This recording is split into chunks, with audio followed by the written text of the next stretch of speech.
ماہ رمضان جس کی ہر گھڑی رحمت بھری اور مغفرتوں کے پروانے تقسیم ہوں گے، ایسے موقع پر نیکیوں سے غفلت نہیں کرنی چاہیے۔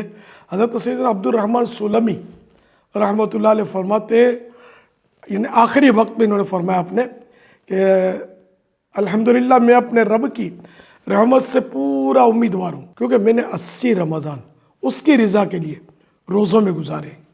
الحمدللہ، تو اللہ کرے کہ ہم بھی اخلاص کے ساتھ نیکیاں کرنے والے بن جائیں، کیونکہ یہ کمائی کے دن ہیں، نیکیاں بڑھانے کے دن ہیں، اس میں غفلت نہیں ٹھیک۔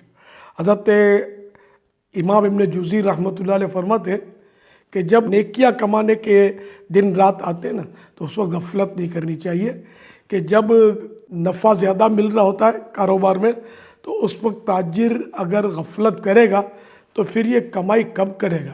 رمضان کیسے گزاریں؟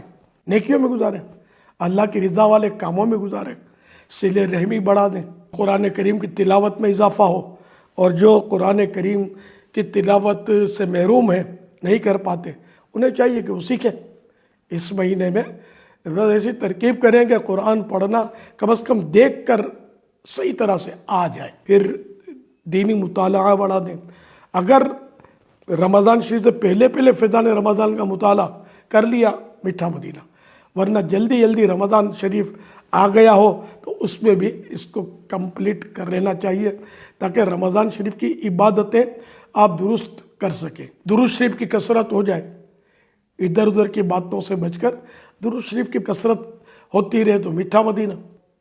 اور کیا ہی اچھا ہو کہ رمضان الکریم میں سوشل میڈیا سے جان چھوٹ گیا، یہ بڑا وقت لیتا ہے۔ کیا اسلامی بھائی، کیا اسلامی بہنیں، کیا بچے، کیا جوان، سب لگے ہوئے اس میں۔ تو اس کو اگر سائڈ میں رکھ دیں، یا کوئی اس کے لیے آپ وقت فکس کر لیں کہ بھئی روزانہ اتنی دیر جو اہم ضروری پیغامات مجھے لینے دینے ہوں گے، سننے ہوں گے، وہ ہوں گے، باقی یہ بند، ورنہ یہ کام نہیں کر دیتا۔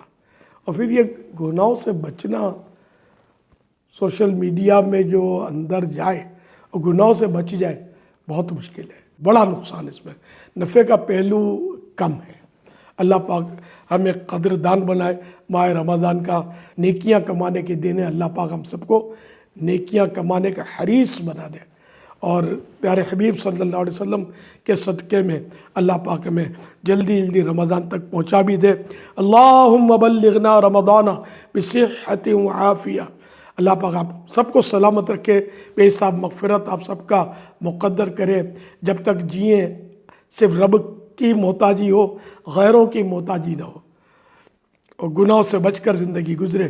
مجھ گناہ گار کے حق میں بھی آپ سب کے صدقے میں یہ دعائیں قبول ہو جائیں، میرے لیے بھی مغفرت کی، بے حساب مغفرت کی دعا ہوتی رہے، صحت کی دعا ہوتی رہے، تو کیا بات ہے۔